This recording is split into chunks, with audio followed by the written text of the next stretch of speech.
తెలుగు సినిమాల్లో విపరీతమైన ఎక్స్ట్రీమ్ క్యారెక్టర్లు చేస్తూ తనకంటూ ఒక పేరు తెచ్చుకున్న హీరో ఎవరైనా ఉన్నారంటే అది ఖచ్చితంగా విశ్వక్సేన్ అనే చెప్పాలి. విశ్వక్సేన్ హీరోగా నటించిన 'గామి' అనే ఒక సినిమా ఈరోజు విడుదలైంది ప్రపంచవ్యాప్తంగా. ఈ సినిమా సంబంధించి 'గామి' అంటే ఏంటంటే ఒక ట్రావెలర్ అంటారు. మొత్తం తిరుగుతూనే ఉండి ఒక ట్రావెలర్ అనే ఒక వ్యక్తినే 'గామి' అని చెప్పేసి అంటూ ఉంటాం. అయితే ఈ సినిమాకి సంబంధించిన రివ్యూ ఏంటి, దీనికి సంబంధించిన కథ ఏంటి? ఈ సినిమాలో కథని మాత్రం మనం చెప్పకూడదు. దేనికంటే ఈ కథలో ఒకటే పాయింట్ ఉంది. ఈ ట్రావెలర్ అనేవాడు ఎందుకు ట్రావెల్ చేశాడనేది ఒక పాయింట్. దీనికి సంబంధించి సబ్‌ప్లాట్స్‌లో లోపల ఇంకొక 3 బేస్ పాయింట్స్ ఉన్నాయి. ఆ 3 చాలా చాలా చాలా ఇంపార్టెంట్ పాయింట్స్. ఆ మూడిటికి కూడా ఇంటర్‌లింక్ ఉంది. ఈ 3 పాయింట్స్ కూడా ఈ 3 పాయింట్స్ కూడా తన చిన్నప్పటి పరిస్థితి, అలాగే తన మధ్య వయసులో అంటే ఒక టీనేజ్ ప్లస్లో ఉన్న ఒక వయసుకి సంబంధించి, ఆ తర్వాత అబోవ్ 30లో ఉన్న ఒక ఏజ్కి సంబంధించి 3 ఏజ్లకు సంబంధించి ఒక ట్రావెలర్ ఎలా ట్రావెల్ చేశాడు తన జీవితం మొత్తం అనే దాని మీదే ఒక మంచి కథని ఎన్నుకున్నారు. ఆ కథని ఎన్నుకున్నారు కానీ ఆ చెప్పే విధానంలో కానీ చెప్పే కథలో కానీ ఎంత తడబాటు జరిగింది, ఎంత ఒడిదుడుకులు ఎదుర్కొన్నారు అనే సంగతితో పాటు సినిమా కథ ఎలా ఉండిందంటే ఒక కొత్త ఫీల్ అయితే, ఒక ఫ్రెష్ ఫీల్ అయితే మాత్రం ఖచ్చితంగా ఉండింది. తెలుగు సినిమాలో ఇట్లాంటి మేకింగ్ వర్షన్లో మాత్రం ఇది నెంబర్ 1 స్టైల్లో ఉండింది.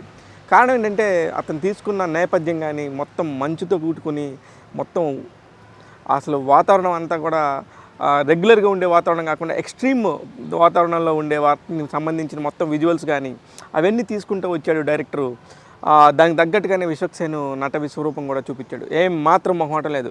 నట విశ్వరూపం ఎందుకంటున్నానంటే ఒక ఎమోషన్ తాలూకా పెయిన్, అతను చేయాలనుకున్న ఒక పని ఎంత దూరమైనా సరే, ఎంత కష్టసాధ్యమైనా సరే చావో రేవో తేల్చుకుందాం అనే ఒక దానికి ఒక మనిషి సంసిద్ధుడైతే ఏ రేంజ్లో ఎక్కడ దాకా వెళ్తాడు, ఎంత ఎక్స్ట్రీమ్ లెవెల్కి వెళ్తాడు అనేది విశ్వక్సేన్ క్యారెక్టర్లో చూపించారు.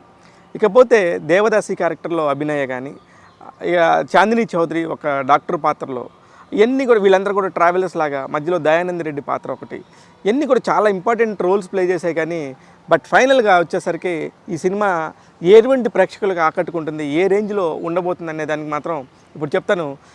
ఈ సినిమాకి సంబంధించి చాలా ఎక్స్ట్రీమ్ లెవెల్ నాలెడ్జ్ ఉన్నవాళ్ళు మాత్రమే ఈ సినిమాని చూడగలరు. కారణం ఏంటంటే దీనిలో ఎంటర్టైన్మెంట్ పార్ట్ కానీ, లేకపోతే ఒక ఫైట్ సీక్వెన్స్, ఒక కామెడీ సీక్వెన్స్లు ఇట్లాంటివి ఉండవు. ఎందుకంటే ఈ బేసికల్గా కథలోనే ఒక చాలా పరిపూర్ణమైన సబ్జెక్ట్ ఇది. దీనికి సంబంధించి ఈ సబ్జెక్ట్ ఇంతే అన్నట్టుగా చాలా పర్ఫెక్ట్గా కథని నేరేట్ చేసుకుంటూ వచ్చాడు దర్శకుడు విద్యాధర్ కాగిత. కాకపోతే దీనికి రిలీఫ్ ఎక్కడొస్తుంది? ఒక సినిమా చూసే ఆడియన్ ఎక్కడ దీన్ని ఎంజాయ్ చేస్తాడంటే ఆ విజువల్స్ కానీ, దానికి సంబంధించిన ట్రావెల్ మొత్తం ఎపిసోడ్ని కానీ, ఒక్కొక్క చాట అతను ఎదుర్కొన్న ఒక పరిస్థితులను తప్ప మిగతా ఏదాన్ని కూడా ఎంజాయ్ చేయలేం. కాకపోతే నెక్స్ట్ ఏం జరగబోతుంది, ఫైనల్గా అతను రీచ్ అవుతాడా లేదా అనే మాత్రం క్యూరియాసిటీని స్టార్ట్ టు ఎండ్ వరకు తీసుకెళ్ళాడు. ఈ సినిమాలో ప్లస్లు అంటే అవే.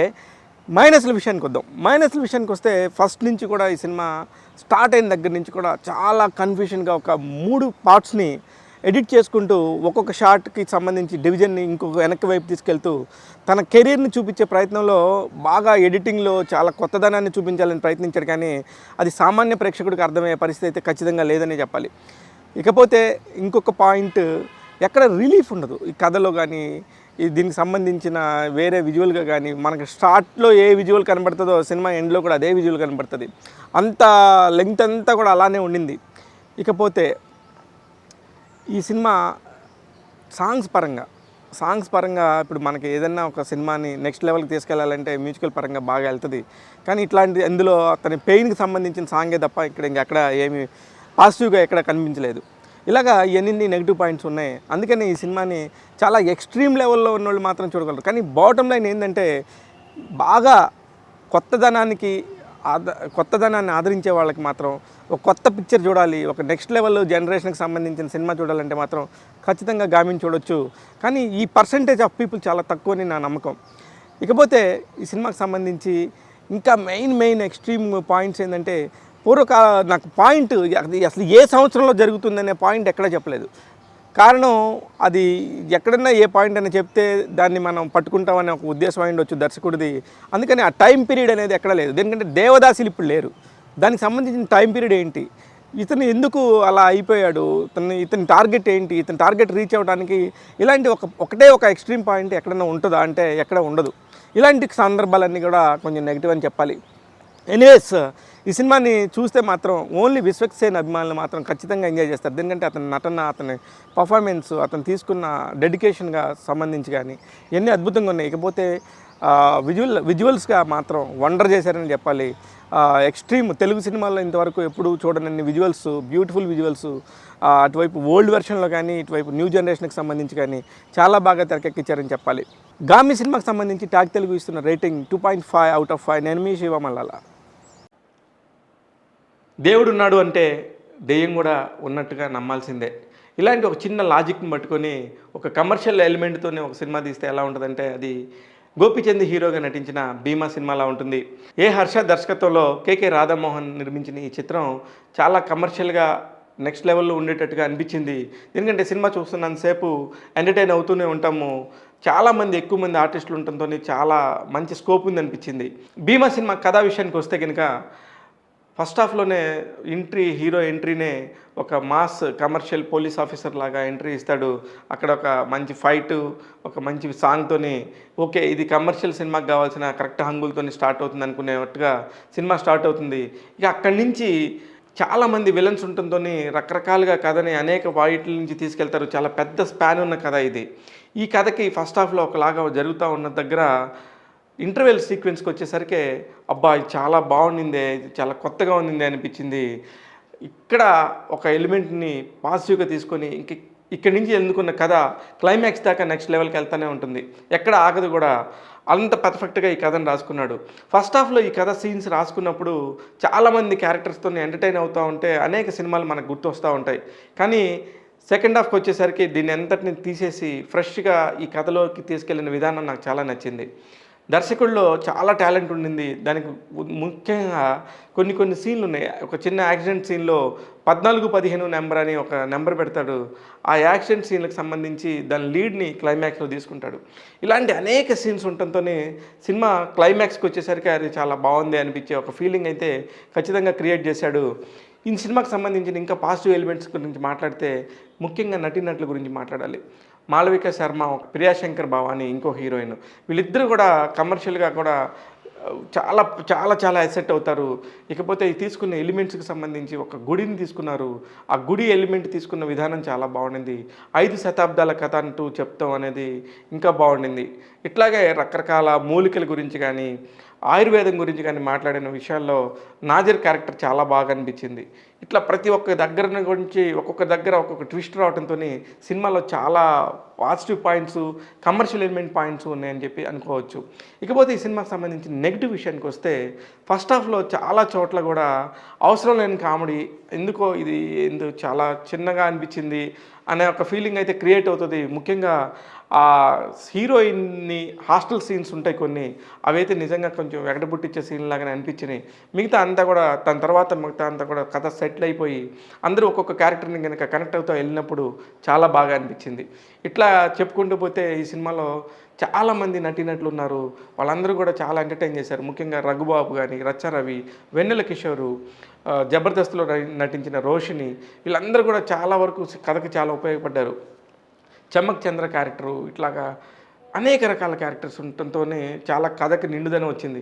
ఇకపోతే సినిమాలో ఫైట్స్ గురించి ప్రత్యేకంగా మాట్లాడుకోవాలి. Ram Lakshman masters fights commercial సినిమాకి ఎలాగా కావాలో అలా పర్ఫెక్ట్గా కుదిరేటట్టుగా చేయగలిగే దిట్టని మరోసారి నిరూపించారు. సంగీత దర్శకత్వం చేసిన రవి ప్రసూర్కి నిజంగా హ్యాట్స్ ఆఫ్ చెప్పాలి. ఎందుకంటే కొన్ని చోట్ల ఆ గుడి సీన్స్ వచ్చినప్పుడు కానీ కొన్ని బ్యాక్గ్రౌండ్లో ఆర్ఆర్ వేసినప్పుడు మాత్రం ఎక్స్ట్రీమ్లీ గుడ్ అనిపించింది. చాలా మంచి ఎఫెక్ట్తోనే తను వర్క్ చేశాడని చెప్పి అనిపించింది. గోపిచంద్ పక్క కమర్షియల్ రామబాణం సినిమాల తర్వాత ఈ సినిమాతో రావటం అనేది ఒక మంచి పరిణామం అని చెప్పాలి. ఎందుకంటే అవి అసలు ఊహించిన దగ్గర ఎక్కడా లేకుండా పోయాయి. చాలా నెక్స్ట్ లెవెల్కి తీసుకెళ్లే సినిమా అయిందని మాత్రం ఖచ్చితంగా చెప్పుకోవచ్చు. ఏదేమైనా ఈ శివరాత్రికి రిలీజ్ అయిన ఈ సినిమా ఎంటర్టైన్మెంట్ చేయడంలో మాత్రం నెంబర్ 1గా నిలిచిపోతుందని చెప్పేసి నేను అనుకుంటున్నాను.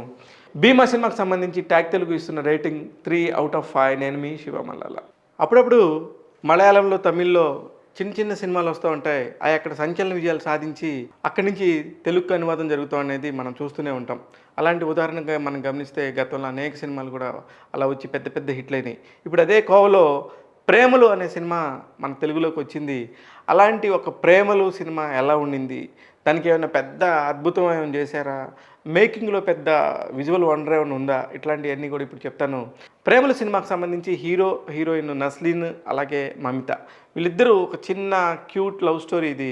ఇది అనేక సినిమాల్లో మనకు గతంలో అనేక సార్లు చూసాం గానీ, ఈ సినిమాలో ఉన్న స్పెషల్ ఏందంటే, ఇది ఒరిజినల్ మలయాళం సినిమా అయినప్పటికీ కూడా సినిమా షూటింగ్ అంతా కూడా హైదరాబాద్ బ్యాక్‌డ్రాప్‌లో జరుగుతది. అదొక ఈ సినిమాకి చాలా పెద్ద అడ్వాంటేజ్. దేనికంటే, ఆ కథలోనే హైదరాబాద్ పాయింట్ గాని, అమీర్పేట సాఫ్ట్‌వేర్ కోచింగ్ ఇచ్చే సెంటర్స్‌ని గానీ, అలాగే మన ఐటీ సెంటర్స్‌లో మన మాదాపూర్ హైటెక్ సిటీలో ఉన్న ఐటీ సెంటర్స్ గానీ, వీకెండ్స్ ఎలా ఉంటది హైదరాబాద్ వాతావరణం అనేది ప్రతి ఒక్క దాన్ని కూడా చూపించే ప్రయత్నం చేస్తా, ఈ లోకల్‌గా ప్రతి ఒక్క లోకల్ ట్రైన్‌లో తిరిగేది కానీ, ప్రతి ఒక్క హైదరాబాద్‌లో ఉన్న ప్రతి ఒక్క ఏరియాని కవర్ చేశారు. అందువల్ల ఈ సినిమాలో ఒక లైవ్లీ ఫ్లేవర్ అనేది మాత్రం ఖచ్చితంగా కనబడింది. ఈ సినిమా కథా విషయానికొస్తే అసలు కథ పాయింట్‌ని చెప్పడం అవసరమే లేదు. దేనికంటే చాలా చిన్న పాయింట్ అది చెప్తే మనం ఆ సినిమాలో ఉన్న ఫ్లేవర్‌ని తీసేసే ఫీలింగ్ పోద్ది కాబట్టి నేను ఆ కథ చెప్పట్లేదు. వాళ్ళిద్దరి మధ్యలో ఉన్న ఇంటిమసీ సీన్స్ గానీ, అవి ఎలా వస్తాయి? ఆహ్, కొత్తగా జాబుల్లో జాయిన్ అయినోళ్ళు, అప్పుడప్పుడే ఫ్రెష్‌గా ఇంజినీరింగ్ కంప్లీట్ చేసేసుకొని జాబ్స్‌లో కొత్త కొత్త కంపెనీస్‌లో సెటిల్ అయిపోయినోళ్ళు వాళ్ళ సాలరీస్‌ని ఎలా యూజ్ చేస్తారు? వాళ్ళు జాగ్రత్తగా ఎలా ఉంటారు? అనే దాంతోని చిన్న ఫన్ క్రియేట్ చేసే ప్రయత్నం చేశారు. అలాగే యూఎస్‌ఏ ఎళ్ళేవాళ్ళు, యూకే ఎళ్ళేవాళ్ళు, లేకపోతే ఆస్ట్రేలియా ఎళ్ళేవాళ్ళు వీసాల కోసం, వాటి కోసం సంబంధించిన టెస్టులు రాయటం కోసం ఐలెట్స్ కానీ, గేట్లు కానీ ఇలాగన్నీ ఎలా రాస్తుంటే వాటిలో నుంచి వచ్చిన కామెడీని వీళ్ళు ఎంత బాగా చూపించారనేది ఈ సినిమా మెయిన్ కోర్ పాయింట్. కాకపోతే 'ప్రేమలో' అనే సినిమా నిజంగా అసలు ఆహా! ఇంత బావుంది, అంత బావుంది. చాలా పెద్ద పబ్లిసిటీ జరిగింది. కానీ అంత అయితే లేదు గానీ ఓకే. దీనికి ఆ ఫ్లేవర్ ఎందుకు మిస్ అయిందంటే కేవలం డబ్బింగ్ వల్ల మిస్ అయిందన్న ఫీలింగ్ అయితే ఖచ్చితంగా కనబడింది. కాకపోతే ఈ సినిమాలో సచిన్ అనే ఒక క్యారెక్టర్‌తోని హీరో ఉంటాడు. సచిన్ అలాగే ఆది వీళ్ళ మధ్యలో జరిగే ఒక చిన్న సంఘర్షణ ఒక ఇగోతో ఉంటే ఎలా ఉంటది? ఒక అమ్మాయి కోసం ఇద్దరు గనుక కొట్లాడుకుంటే ఎలా ఉంటది? వాళ్ళకి మధ్యలో ఉండే ఫ్రెండ్స్ ఎంత హెల్ప్ చేస్తా ఉంటారనే క్యారెక్టర్ మాత్రం నిజంగా బాగున్నాయి. చాలా సింపుల్ కథని చాలా బాగా తీశారు. బాగా తీయటంలోను ఖర్చు తక్కువతో తీయటంతోని ఇట్లాంటి ఖర్చు తక్కువతో వచ్చిన సినిమాలు బాగా పబ్లిసిటీ జరిగి ప్రజల్లోకెళ్ళినప్పుడు అవి నెక్స్ట్ లెవెల్‌లోకి వెళ్ళిపోవటం అనేది మనం చూస్తూనే ఉంటాం. అందుకే ఎప్పుడైనా సరే సినిమా ఇండస్ట్రీలో చిన్న సినిమాలని చాలా గొప్పగా మాట్లాడుతూ ఉంటారు. మన స్వర్గీయ దాసనారాయణరావు గారి దగ్గర నుంచి కూడా ప్రతి ఒక్కళ్ళు కూడా చిన్న సినిమా కొడితే జాక్‌పాట్ అన్నట్టుగానే మాట్లాడుతుంటారు. అలాంటి జాక్‌పాట్స్‌లో 'ప్రేమలు' ఖచ్చితంగా నాకు తెలిసి తెలుగుకైతే గనుక లేదు. కారణం ఏంటంటే నేను చెప్పిన కారణాలే. ఇవన్నీ చాలా చిన్న చిన్నగా ఉండటం, ఆ ఒక్క నటీనటులు కూడా తెలుగు వాళ్ళు తెలిసినోళ్ళు లేకపోవటం, ఇయన్నీ కూడా కొంచెం ఇబ్బందికర పరిస్థితే. కానీ ఉన్నంతలో మాత్రం చాలా బ్యూటిఫుల్‌గా చేసుకున్నారు. సినిమా కనెక్ట్ అయ్యే వాళ్ళంతా కూడా ఐటీ వాళ్ళు గానీ, లేకపోతే టీనేజ్ వాళ్ళు గానీ మాత్రం ఈ సినిమాకి కనెక్ట్ అయ్యే ఛాన్స్ అయితే ఖచ్చితంగా ఉండింది. చాలా చోట్ల కామెడీ మాత్రం కొంచెం నెక్స్ట్ లెవెల్‌లో ఉండే పరిస్థితి ఉండింది. దేనికంటే పగలబడి నవ్వుతున్నారు. అది నిజంగా అంతంత నిజంగా నవ్వొచ్చి నవ్వుతున్నారా? ఎందుకు నవ్వుతున్నారో నిజంగా అర్థం కాలేదు గానీ, కొన్ని కొన్ని సీన్‌లలో మాత్రం కొంచెం మనం గూడా అరే! ఫీల్ అవుతాం. అరే! చాలా బాగా చేశారు గదా! చాలా బావుంది గదా! వీళ్ళ బ్యూటిఫుల్ ఎమోషనల్ లవ్ వీళ్ళ మధ్యలో ఒక ఇగో ఉంటే ఎలా ఉండిందనే దాన్ని మాత్రం ఖచ్చితంగా చూపించారు. ఇకపోతే నెగెటివ్ పాయింట్స్ ఏంటంటే అంత హైప్ లేకుండా గనుక ఎళ్తే గనుక నిజంగా ఇది బానే ఉండొచ్చు. పెద్దగా అద్భుతంగా మాత్రం ఎక్కడ కూడా ఒక్క ఫ్రేమ్ గూడా ఇది చాలా బ్యూటిఫుల్‌గా తీశారు అనే ఫీలింగ్ గానీ, బ్యాక్‌గ్రౌండ్ స్కోర్ గానీ, మ్యూజిక్ కానీ ఏమీ అంత పెద్దగా అయితే మాత్రం లేదు. దానికి తోడు ఫస్ట్ హాఫ్‌లో కొంచెం లాగ్ గూడా ఉండింది. ఎందుకంటే ఆ హీరో కేరళ నుంచి హైదరాబాద్‌కి షిఫ్ట్ అయ్యే టైంలో అదంతా కూడా చాలా స్లో అనిపిచ్చింది. ఇది తప్ప మిగతాయన్నీ కూడా చూడొచ్చు. ఎనీవేస్ మహాశివరాత్రి సందర్భంగా ఇక్కడ రిలీజ్ అయింది కాబట్టి హాలిడేకి టైమ్ పాస్ చేసుకుంటా 2½ అవర్స్ మాత్రం ఖచ్చితంగా ఎంజాయ్ చేస్తారని చెప్పి నేను అనుకుంటున్నాను. 'ప్రేమలో' సినిమాకి సంబంధించి ట్యాగ్ తెలుగు ఇస్తున్న రేటింగ్ 2.25 ఔట్ ఆఫ్ 5. నేను మీ శివ మల్లాల.